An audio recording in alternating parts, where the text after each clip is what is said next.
Hello दोस्तों, welcome back to my channel Himanshu classes. दोस्तों, सक्षमता पास नियोजित शिक्षकों के मन में आज अनेक सवाल उत्पन्न हो रहे हैं और इन सवालों का उत्पन्न होना भी लाजमी है, क्योंकि उन्होंने एक लंबा समय गुजारा लोकसभा इलेक्शन की शुरुआत से लेकर के रिजल्ट तक। जो आचार संहिता लगा जिसके कारण उनका प्रोसेस आगे नहीं बढ़ा।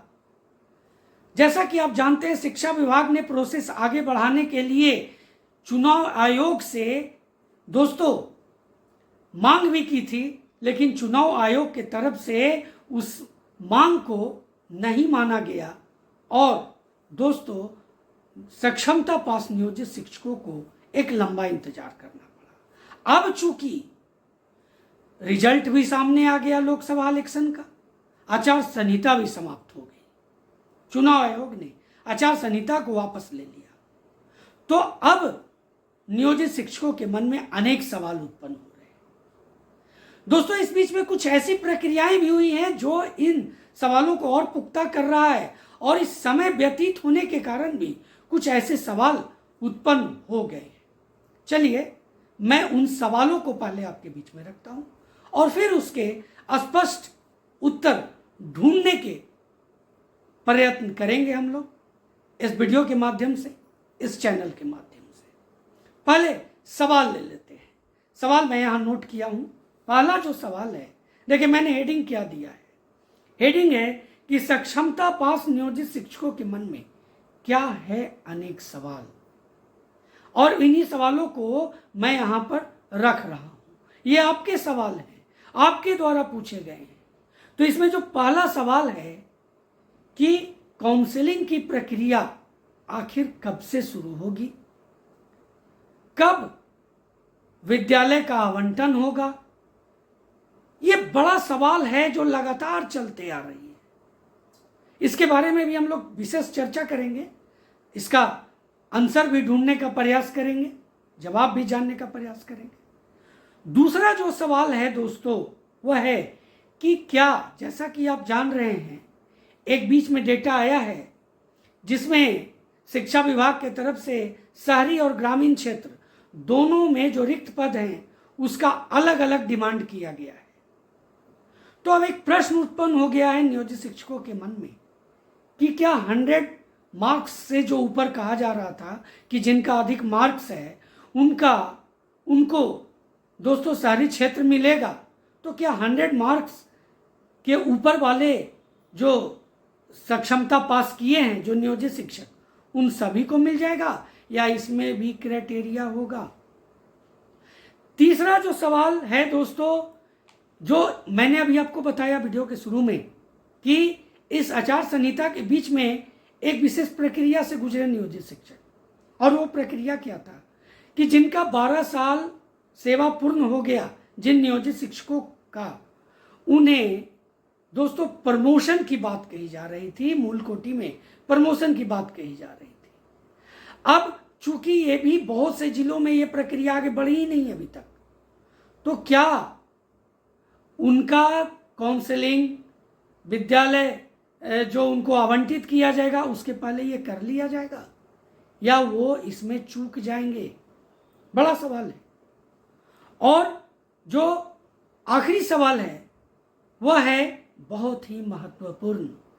चूंकि दोस्तों अभी तक विशिष्ट शिक्षक नहीं बने हैं सक्षमता पास नियोजित शिक्षक, और आप जानते हैं कि जब 15% का इंक्रीमेंट दिया गया था, उससे जो जुलाई में इंक्रीमेंट लगता था वो जनवरी में इंक्रीमेंट लगना शुरू हो गया। तो अब क्या वो भी इंक्रीमेंट जो जनवरी में, आने वाले जनवरी में लगने जा रहा है, उसमें भी समस्या उत्पन्न होगी? क्या वो जुलाई चला जाएगा? ये बड़ा सवाल है और इन्हीं सवालों को लेकर के आज मैं आपके बीच में उपस्थित हूं। इन सवालों का स्पष्ट उत्तर हम लोग ढूंढने का प्रयास करेंगे।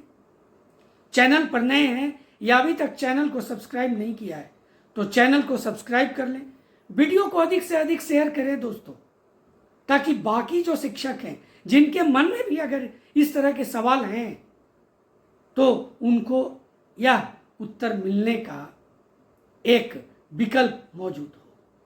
तो आप ज़्यादा से ज़्यादा इस वीडियो को शेयर करने का प्रयास करें, और अगर वीडियो अच्छा लगे तो लाइक करना बिल्कुल भी ना भूलें, जो आप अक्सर भूल जाते हैं। तो चलिए पहले प्रश्न पर आते हैं। पहला प्रश्न क्या है कि काउंसलिंग एवं विद्यालय आवंटन कब से शुरू होगा। आपने देखा होगा कि इस बीच आचार संहिता के दौरान भी और अभी भी, चाहे प्रिंट मीडिया हो, इलेक्ट्रॉनिक मीडिया हो, सोशल मीडिया हो, सभी पर ये लगातार खबर चल रही है कि इस तारीख से शुरू हो जाएगा, 10 तारीख से 15 तारीख तक ये काउंसलिंग की प्रक्रिया चलेगी, उसके बाद विद्यालय आवंटन कर दिया जाएगा और जून के अंत तक नियोजित शिक्षकों को विशिष्ट शिक्षक का दर्जा दे करके उन्हें विद्यालय आवंटित कर दिया जाएगा, उन्हें वहां ज्वाइन करवा दिया जाएगा। लेकिन दोस्तों, आज जो डेट है उसके बाद ये 10 तारीख का डेट कुछ नहीं लग रहा है कि 10 तारीख से काउंसलिंग की प्रक्रिया शुरू होगी। अगर इस वीडियो बनाने के दौरान अगर इस तरह का लेटर आ गया होगा तो क्षमा करेंगे, लेकिन दोस्तों अभी तक ये प्रक्रिया शुरू नहीं हुई है। तो ये प्रक्रिया मेरे समझ से 15 जून से शुरू हो सकती है, एक अनुमान आप ये लगा सकते हैं। और जैसा कि आप जानते हैं कि सभी जिलों में होने की भी बात कही गई है कि पहले जो आप जानते थे कि ये पटना में ये आपका काउंसलिंग होगा, लेकिन बाद में ये खबर खंडन हुआ। देखिए, जो भी हुआ है वो मीडिया के माध्यम से हुआ है। कभी भी शिक्षा विभाग के तरफ से कोई स्पष्ट दिशा निर्देश अभी तक जारी नहीं हुआ है। तो जितने भी बातें हैं वो हवाई भी साबित हो सकती हैं, एक अनुमान भी साबित हो सकती है। तो दोस्तों, जैसा कि एक अनुमान है कि 15 या 17 तारीख से शुरू होगा और लगभग इसमें हो सकता है 5 से 7 दिन का समय लग जाए।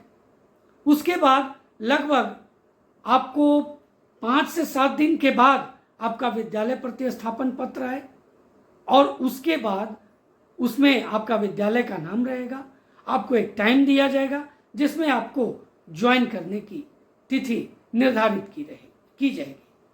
तो ये प्रक्रिया है और ये इसका अभी फिलहाल स्पष्ट उत्तर यही है दोस्तों।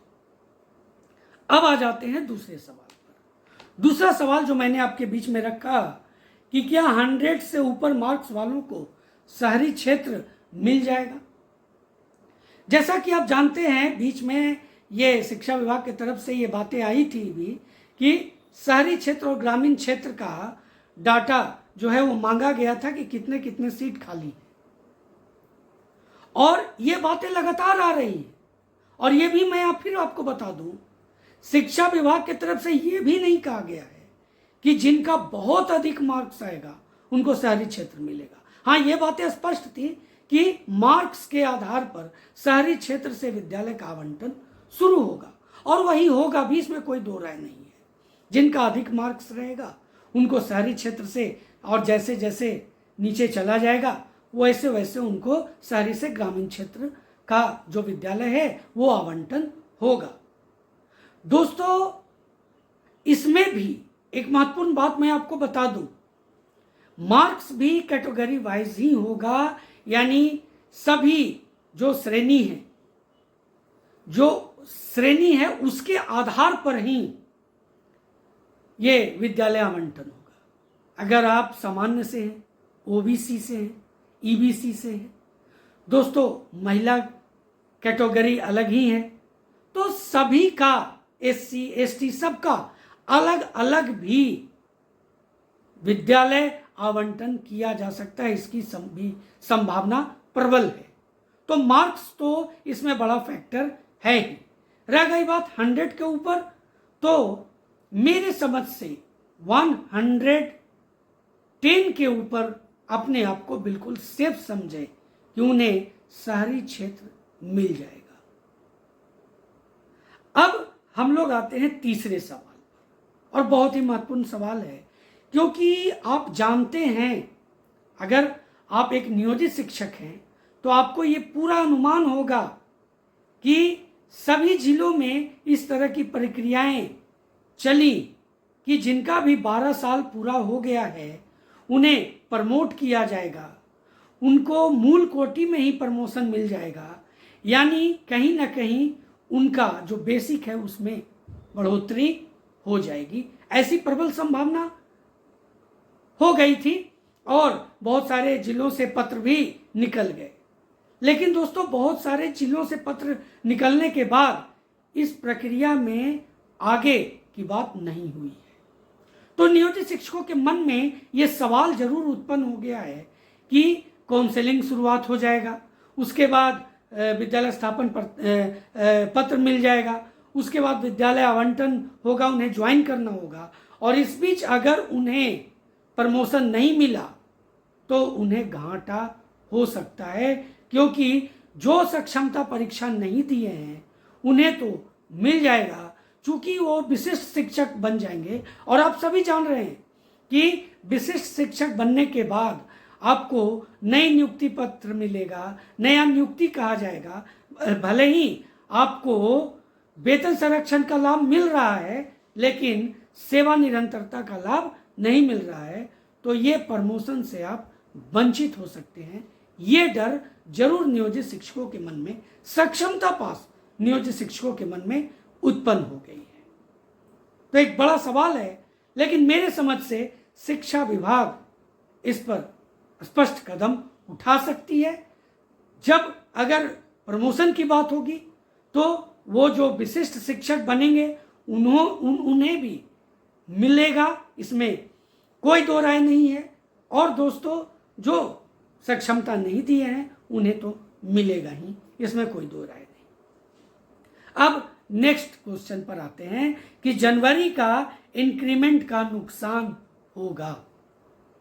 जैसा कि आप जानते हैं कि सक्षमता परीक्षा देने के बाद जब रिजल्ट आया तो नियोजित शिक्षकों के मन में ये भाव उत्पन्न हुआ कि चलो, जब जुलाई से पहले नियुक्ति हो जाएगी तो निश्चित ही जनवरी का इंक्रीमेंट जो है उसमें कोई बाधा उत्पन्न नहीं होगी।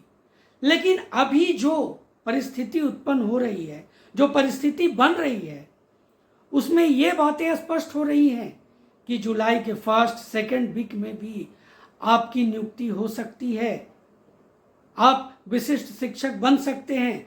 तो आपकी जब जुलाई में ही नियुक्ति होगी, आपका जब नियुक्ति पत्र जुलाई का ही होगा, तो आपको जनवरी का इंक्रीमेंट कैसे मिलेगा?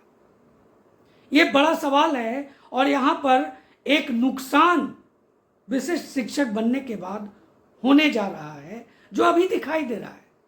लेकिन मेरे समझ से शिक्षा विभाग इस पर भी कोई स्पष्ट निर्णय लेगी ही, क्योंकि भले ही सेवा निरंतरता का लाभ सरकार नहीं दे रही है, लेकिन वेतन संरक्षण का तो लाभ दे रही है। और अगर वेतन संरक्षण का लाभ दे रही है तो इंक्रीमेंट में बाधा उत्पन्न नहीं होनी चाहिए, और ये सरकार भी समझेगी, शिक्षा विभाग भी समझेगी और एक स्पष्ट निर्णय लेगी। तो दोस्तों, ये कुछ महत्वपूर्ण सवाल आपके द्वारा मुझसे पूछे गए थे। मैंने इसका एक स्पष्ट उत्तर देने का अपने स्तर से प्रयास किया। आपको वीडियो कैसा लगा जरूर कमेंट करें। दोस्तों, चैनल पर नए हैं या अभी तक चैनल को सब्सक्राइब नहीं किया है तो चैनल को सब्सक्राइब कर लें, क्योंकि प्रधान शिक्षक परीक्षा की भी तैयारी आपको इस चैनल पर करवाई जा रही है।